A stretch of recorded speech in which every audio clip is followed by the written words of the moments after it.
ഞാനിപ്പോൾ കാലത്തോടുള്ള വേണൂസ് ഡിജിറ്റൽ ആർക്കേഡിൽ എത്തിയിട്ടുണ്ട്. ആൻഡ് ഇന്ന് ഞാൻ റിവ്യൂ ചെയ്യാൻ പോകുന്നത് ഐഫോൺ 15 സീരീസിലെ 15 Pro ആണ്. വേണൂസിന്റെ എല്ലാ ബ്രാഞ്ചിലും ഐഫോൺ 15 സീരീസ് അവൈലബിൾ ആണ്. സോ നിങ്ങൾക്ക് ഇത് വാങ്ങാൻ താല്പര്യമുണ്ടെങ്കിൽ ഞാൻ വീഡിയോയുടെ ഡിസ്ക്രിപ്ഷനിൽ കോൺടാക്ട് നമ്പർ കൊടുത്തിട്ടുണ്ട്, അതിൽ കോൺടാക്ട് ചെയ്താൽ മതി. സോ ഇനി നമുക്ക് നേരെ ഐഫോൺ 15 Proന്റെ അൺബോക്സിംഗ് വീഡിയോയിലേക്ക് കിടക്കാം. IPhone 15 Proയിൽ 6.1 inch LTPO super retina XDR OLED display ആണ് വരുന്നത്. 120 Hz റീഫ്രഷ് റേറ്റ് വരുന്നുണ്ട്. മാക്സിമം പീക്ക് ബ്രൈറ്റ്നസ് 2000 nits ആണ്. 1179x2556 ആണ് പിക്സൽസ് വരുന്നത്. പിന്നെ ഡോൾബി വിഷൻ സപ്പോർട്ടഡ് ആണ്. ഇത് 4 കളേഴ്സിലാണ് അവൈലബിൾ ആയിട്ടുള്ളത്. Black titanium, blue titanium, white titanium, പിന്നെ നാച്ചുറൽ ടൈറ്റാനിയം. ഞാനിവിടെ അൺബോക്സ് ചെയ്യുന്നത് നാച്ചുറൽ ടൈറ്റാനിയം ആണ്. അപ്രോക്സിമേറ്റ്ലി 1.35 lakhs ആണ് ഇതിന്റെ MRP കൊടുത്തിരിക്കുന്നത്. ബോക്സിന്റെ പിന്നിൽ ഇതിൽ ഇൻക്ലൂഡഡ് ആയിട്ടുള്ള സാധനങ്ങളുടെ ഡീറ്റെയിൽസ് കൊടുത്തിട്ടുണ്ട്. ഇതിന്റെ വെയിറ്റ് വരുന്നത് 187 gram ആണ്. പഴയ 14 Pro വെച്ച് കമ്പയർ ചെയ്യുകയാണെങ്കിൽ 9% ലൈറ്റർ ആണ്. ഐഫോൺ 15 Proന് 8GB RAM ആണ് വരുന്നത്. പിന്നെ ഇന്റർണൽ സ്റ്റോറേജ് 128GB മുതൽ 1TB വരെ അവൈലബിൾ ആണ്. ഇതിൽ 3724 mAh ലിഥിയം അയോൺ ബാറ്ററിയാണ് വരുന്നത്. പിന്നെ Bluetooth 5.3, 5G support, IP68 dust and water resistant up to 6 meter for 30 minutes. പിന്നെ face ID, accelerometer, gyroscope, proximity sensor, barometer, പിന്നെ എമർജൻസി SOS വിത്ത് സാറ്റലൈറ്റ് വരുന്നുണ്ട്. ഇതിൽ പിന്നെ A17 Pro 3nm hexa-core പ്രോസറാണ് വരുന്നത്. അതുപോലെ തന്നെ ലേറ്റസ്റ്റ് iOS 17 സോഫ്റ്റ്വെയറിലാണ് ഇരിക്കുന്നത്. ബോക്സിന്റെ ഉള്ളിൽ ആസ് യൂഷ്വൽ അഡാപ്റ്റർ ഒന്നും ഉണ്ടാവില്ല. അതിന് പകരം നമുക്ക് ഈ ഒരു ചാർജിങ് കേബിൾ വരുന്നുണ്ട്. അതിന്റെ 2 സൈഡും C ടൈപ്പ് ആണ് വരുന്നത്. പിന്നെ ഇതിന്റെ കേബിൾ നോക്കി കഴിഞ്ഞാൽ മനസ്സിലാവും, നല്ല ടെക്സ്ചർ ഉള്ള ഹൈ ക്വാളിറ്റി കേബിളാണ് വരുന്നത്. അതുകൊണ്ട് തന്നെ നല്ല ഡ്യൂറബിലിറ്റി ഉണ്ടാവും, പെട്ടെന്ന് പൊട്ടിപ്പോകുന്നില്ല. ഇനി അടുത്ത് ഈ ഒരു ചെറിയ കേസ് ഓപ്പൺ ചെയ്ത് കഴിഞ്ഞാൽ 3 ഐറ്റംസ് ആണ് ഇതിലുണ്ടാവുക. ആദ്യം തന്നെ ഉള്ളത് സിം കാർഡ് ട്രൈ എജക്ടർ പിൻ ആണ്. അതിനുശേഷം നമുക്ക് പിന്നെ ഒരു ചെറിയൊരു യൂസർ മാനുവൽ പോലെ കാണാൻ പറ്റും. പിന്നെ ആസ് യൂഷ്വൽ ഐഫോണിന്റെ ഒരു വലിയ സ്റ്റിക്കറും ഉണ്ടാവും. സോ ഇതാണ് പുതിയ ഐഫോൺ 15 Pro. ഐഫോണിന്റെ പഴയ മോഡൽ വെച്ച് കമ്പയർ ചെയ്യുമ്പോൾ ഇതിൽ നോട്ടീസ് ചെയ്യാൻ പറ്റുന്ന കുറച്ച് ചേഞ്ചസും സ്പെക്കും ഞാൻ പറഞ്ഞുതരാം. ഇവിടെ ഇതിന്റെ എഡ്ജിലുള്ള ബെസൽസ് നോക്കി കഴിഞ്ഞാൽ മനസ്സിലാവും, ഭയങ്കര തിന്നർ ബെസൽസ് ആണ് വരുന്നത്. പിന്നെ ഇതിന്റെ ബാക്ക് കോർണിംഗ് ഗോറില്ല ഗ്ലാസും front Corning Gorilla glass with ceramic shield protection ആണ് വരുന്നത്. ഇപ്രാവശ്യം പിന്നെയുള്ള ഒരു മെയിൻ ചേഞ്ച്, എല്ലാ ഐഫോൺ 15 സീരീസിനും ഡൈനാമിക് ഐലൻഡ് കൊടുത്തിട്ടുണ്ട്. പിന്നെ ഇത് ഗ്രേഡ് 5 ടൈറ്റാനിയം ഫ്രെയിം കൊണ്ടാണ് ഉണ്ടാക്കിയിരിക്കുന്നത്. അതുകൊണ്ട് തന്നെ ഇത് കുറച്ചും കൂടി ടഫ് ആൻഡ് ഡ്യൂറബിൾ ആയിരിക്കും. പിന്നെ പഴയ ഐഫോൺ വെച്ച് കമ്പയർ ചെയ്യുമ്പോൾ ഇതിന്റെ ഷാർപ്പ് എഡ്ജസ് ഒക്കെ മാറ്റിയിട്ട് കുറച്ചും കൂടി കർവ്ഡ് ആക്കിയിട്ടുണ്ട്. ഇതിന്റെ റൈറ്റ് സൈഡിൽ ഇവിടെയാണ് പവർ ബട്ടൺ വരുന്നത്. ഇനി അടിയിലേക്ക് നോക്കി കഴിഞ്ഞാൽ പഴയ ലൈറ്റ്നിങ് പോർട്ട് മാറ്റിയിട്ട് USB Type-C 3.0 ഡിസ്പ്ലേ പോർട്ടാണ് വെച്ചിരിക്കുന്നത്. സോ ഒരു 30 മിനിറ്റ്സിന്റെ ഉള്ളിൽ 50% ചാർജ് കയറും. അതുപോലെ തന്നെ റിവേഴ്സ് വയർഡ് ചാർജിങ് സപ്പോർട്ടഡ് ആണ്.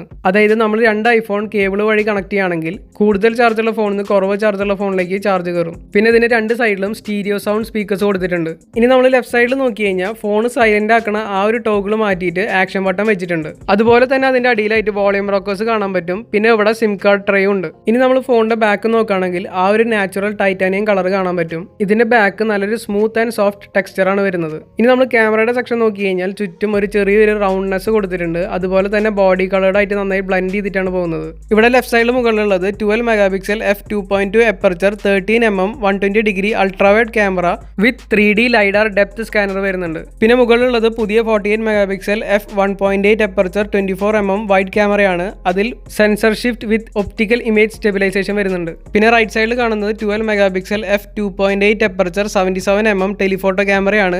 അതിൽ 3x ഒപ്റ്റിക്കൽ സൂമും ഒപ്റ്റിക്കൽ ഇമേജ് സ്റ്റെബിലൈസേഷനും വരുന്നുണ്ട്. പിന്നെ റൈറ്റ് സൈഡിൽ dual LED dual tone flash കാണാൻ പറ്റും. ഇനി ഫ്രണ്ടിലാണെങ്കിൽ 12 megapixel f1.9 aperture 23mm wide camera with optical image stabilisation and SL 3D function വരുന്നുണ്ട്. ഇനി ഓൾഡർ മോഡൽ ആയിട്ടുള്ള നോട്ടീസബിൾ ചേഞ്ച് ഞാൻ സൈഡ് ബൈ സൈഡ് കാണിച്ചു തരാം. ഇവിടെ ലെഫ്റ്റ് സൈഡിലുള്ളത് ഐഫോൺ 15 Proയും റൈറ്റ് സൈഡിലുള്ളത് 14 Pro Maxും ആണ്. ഇവിടെ നിങ്ങൾ നോക്കി കഴിഞ്ഞാൽ പുതിയ ഫോണിൽ ബെസൽ നന്നായിട്ട് കുറഞ്ഞത് കാണാൻ പറ്റും. പിന്നെ ലെഫ്റ്റ് സൈഡിൽ ടോഗിൾ സ്വിച്ച് മാറ്റി ആക്ഷൻ ബട്ടൺ ആക്കിയിട്ടുണ്ട്. ബാക്കിയുള്ള പ്ലേസ്മെന്റ് ഒക്കെ ഏകദേശം സിമിലർ ആണ്.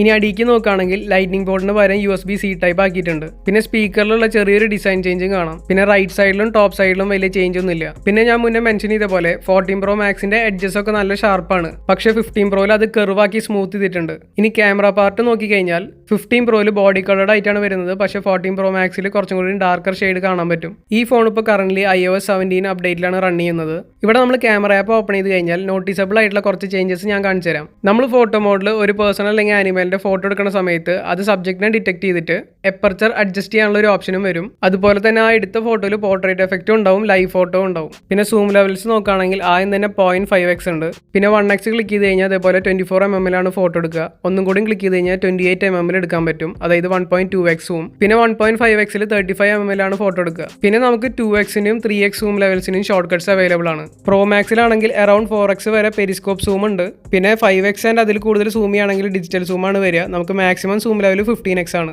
0.5x 13mm ഫോട്ടോ എടുക്കുന്നത്. ഇനി നമ്മൾ പോർട്രേറ്റ് മോഡ് മോഡ് എടുക്കുകയാണെങ്കിൽ 1x 2x 3x അങ്ങനെ 3 സൂം ലെവൽസ് ആണ് അവൈലബിൾ ആയിട്ടുള്ളത്. പിന്നെ പെനോരമ മോഡിലാണെങ്കിൽ 0.5x 1x 2x 3x ആണ് സൂം ലെവൽസ് ഉള്ളത്. ഇനി അടുത്ത വീഡിയോ മോഡാണ്. ഇവിടെയും 0.5x 1x 2x and 3x short cuts ഉണ്ട്. നമുക്ക് മാക്സിമം സൂം ലെവൽ 9x ആണ്.